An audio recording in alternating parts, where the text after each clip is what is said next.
What's up, everybody? Today on Smoking That Ish.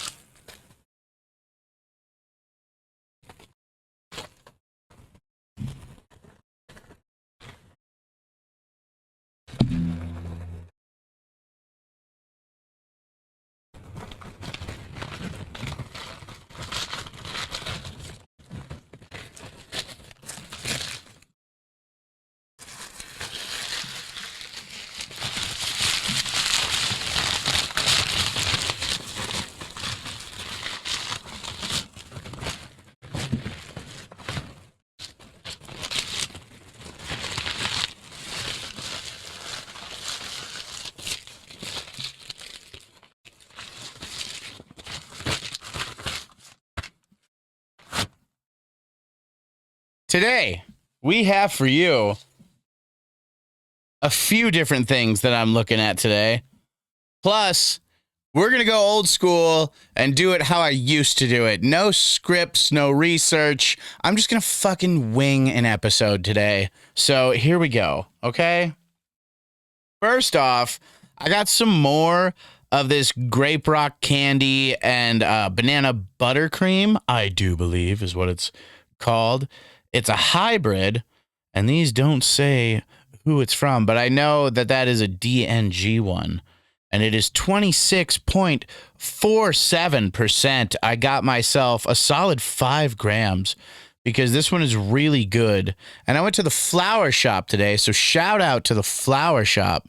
And I'm recording this on Father's Day, so that's why I'm kind of just winging it and doing it no pressure, you know? Cause I wanna, okay? I wanna, it's my day and I wanna. So today we're gonna be talking about the grape rock candy and the banana buttercream. And I'm gonna open it up and I'm gonna look at it. And it smells really good. And I've got other ones here like watermelon rush. And I was gonna do the whole episode in my Australian accent for Juneteenth, but I'm not. I'm just gonna skip it.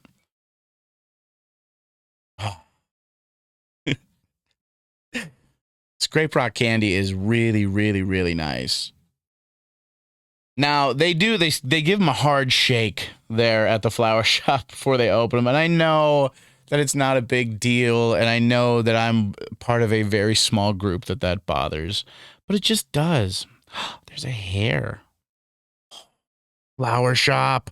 I've got one of your workers' DNA now. Oh, I'm going to clone your work. Ooh, I'm going to clone my own flower shop. Look at that. Save that. Save it. Nobody sneeze. I'm going to clone my own flower shop now from that hair. I'm going to have it in my basement. Yeah, that's really good. It's solid, like not purple, but black leaves pieces. We've had it on the show before. And I really, really like it. It's a very good high, very sweet smell. All around super good. And then this watermelon rush is from 1889 Farm, so you know it's got to be good, but I haven't heard anything about this watermelon rush. I haven't seen posts for it or heard anybody talk about it. And I know I'm like blackballed by half the people, but still not giving a fuck. And oh, that's super sweet. Yeah. Super sweet. Really nice. Fruity. Good. Solid. Solid, dense, hard nugs. Frosty looking. Very nice. Very excited. Oh, yeah. You break it open. It's nothing but fuzziness in there. Gonna be a good kefir. That one there. Gonna be sweet. Super sweet. Really nice. It's going to be a good one. Super excited about it. I hope you guys had a great Father's Day. And, you know, everybody else who's not a dad, I hope you had a good day too. Now, this is 5.1 grams of 1889's Black Ice Indica. This one doesn't have as much of a nose on it. It's got, it's more of a subtle smell. It almost smells, I don't know, kind of weird. It's got a weird smell to it. And this one is super dense, hard. Hard nugs on this one, dude. It literally feels like this much of the container. They're so tiny, these nugs, and so dense. Once again, super frosty. Probably from the shaking of the jar, you know. It does knock stuff off, but that, you know, gets back on the nugs inevitably.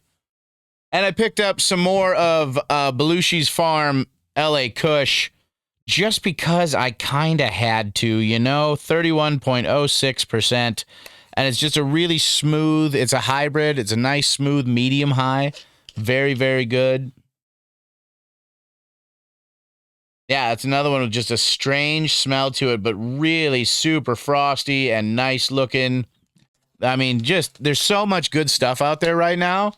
You almost can't miss unless you're buying, like, you know, I don't know, wild goat shit or something. Anyways,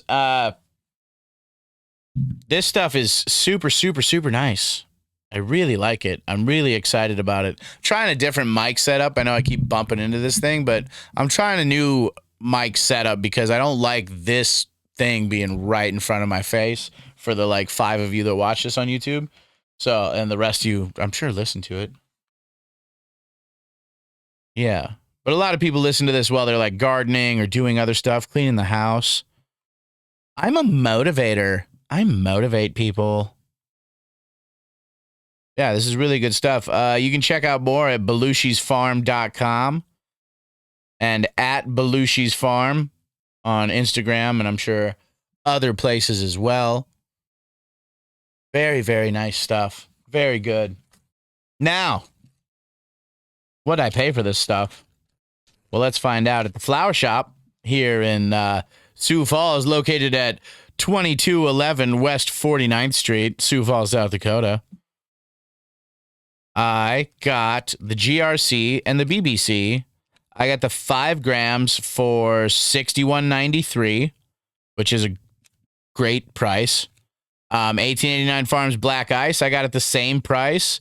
And the Watermelon Rush, I actually got at a cheaper price, $58.51.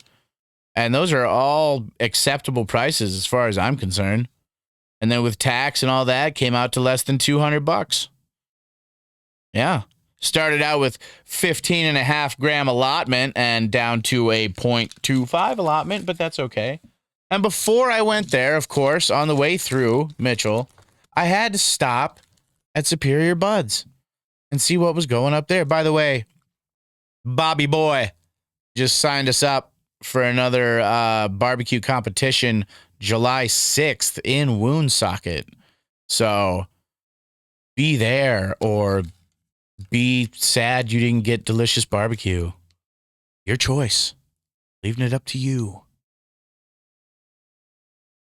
All right. Anyways, Superior Buds located at 1005 East Spruce Street, Mitchell, South Dakota. There I got a Bad River Cannabis Mac 1. They're handing those out as their penny pre-rolls for any purchase right now. And Bad River Cannabis, good job on the Mac 1. Really good job. It smells great. I am happy to get it every single time I do. Most of the time you get a penny pre-roll and you're like, nah, I could have done without it, you know, but for a penny it was okay. No, those Mac 1s, dude, are really good. And it's any purchase, the dude. Belushi's Farm, that's where I got the LA Kush from. And yeah, I got that for $30 for an eighth, which is nice. $30 an eighth is a really, really good price. Big Sue Bud, I also got an ice cream cake pre-roll, but I've heard people say that it was a 2-pack of half-gram pre-rolls, and they had really, really long filters on them. But I've heard people say that it's a really good strain, and a lot of people really like it. And there was nothing wrong with it. Like, I didn't hate it or not dislike it. It just didn't have anything to it that really like wowed me. It was kind of mid-level, middle of the road, you know, but a solid smoke for somebody who's just smokes constantly all day. Dude, that thing would be a solid smoke right there. So all in all, really good stuff. And I paid $8 for that. So, And I wasn't disappointed either. It was well worth the price. Superior Buds has really good prices.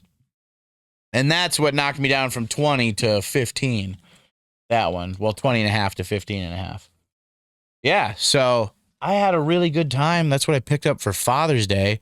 And I also got some cologne there at the mall in Sioux Falls. And I picked up this hat because I'm a White Sox fan. And I realized that they're having like the worst season they possibly could.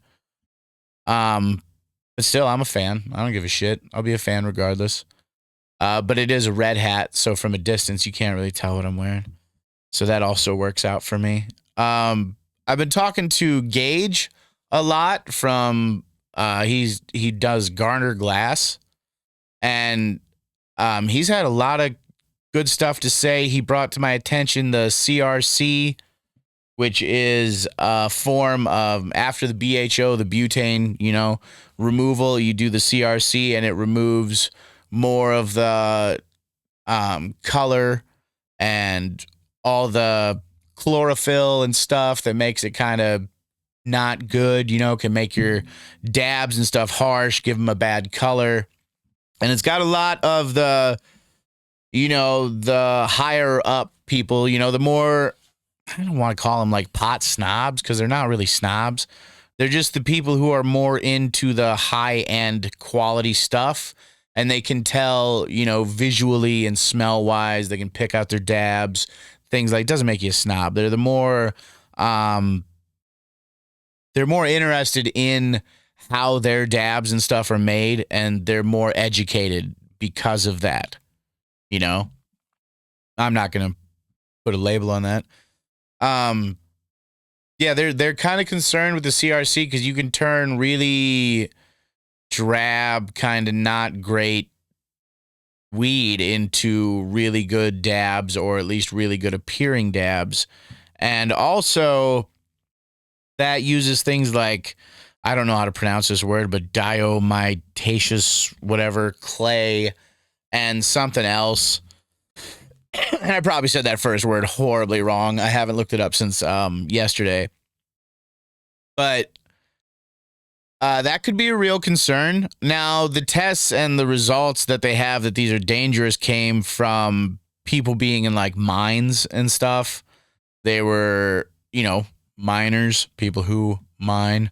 And they were exposed to extremely large amounts of these things. For extended periods of time, and it did lead to lung problems, respiratory issues. But the tiny amounts that are used are, we don't even know if those are dangerous over long periods of time. And we also don't know what amounts, if any, would be dangerous. Well, what amounts underneath the, ridiculous threshold that there is right now would be dangerous over an extended period of time. And also, I don't even know if we test for things like that.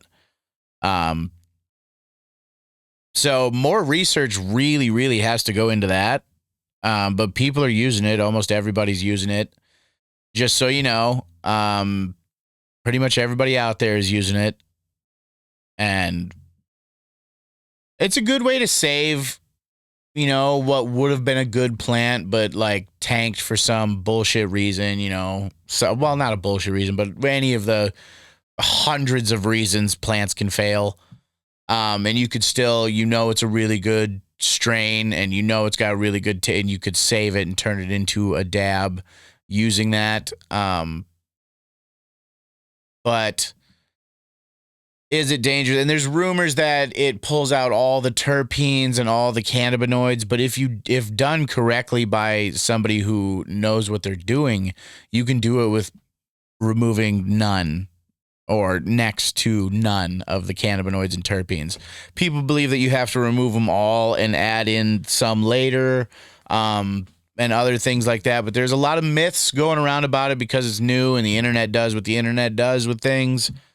But yeah, the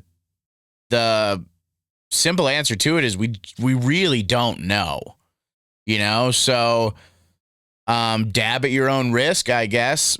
because people use it in carts and things like that. And I'm not gonna go through the list of everybody who does it because it very well may be everybody. But I don't know if From the Hills does it. Can't be 100% there.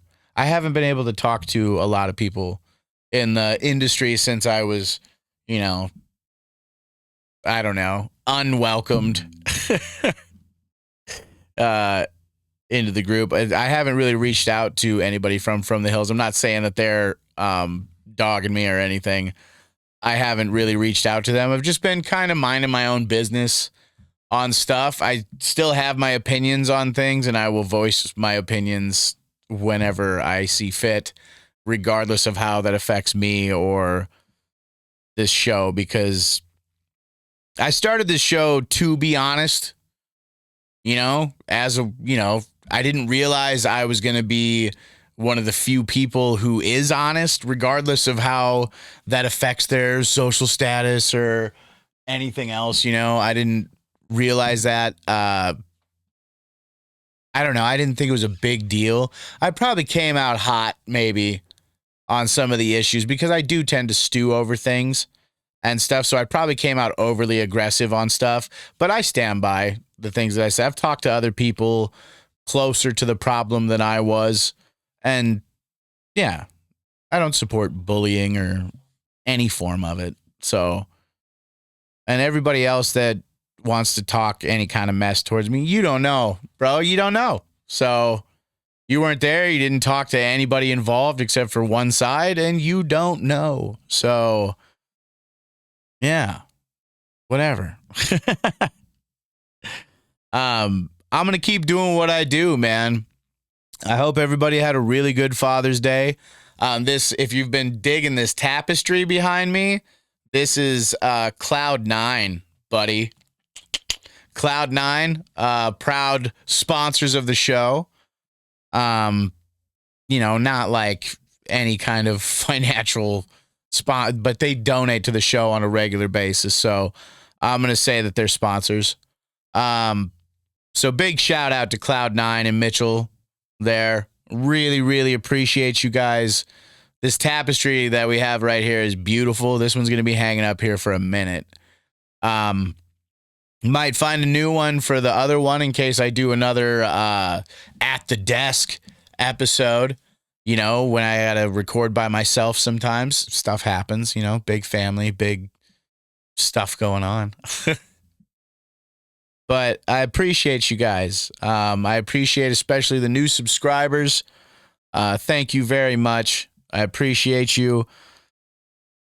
Every single one of you, really. Honestly, I do. And the things I say are not in disregards to you guys. If anything, it is for you guys. I feel like a lot of people out there in the industry are bullshitting you and are trying to pull the wool over your eyes for their own benefit.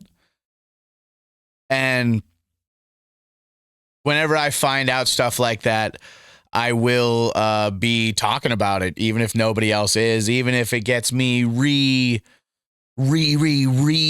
unwelcomed to the group or whatever. I don't give a shit. We haven't been, Smoking That Ish has not been invited to any events this year.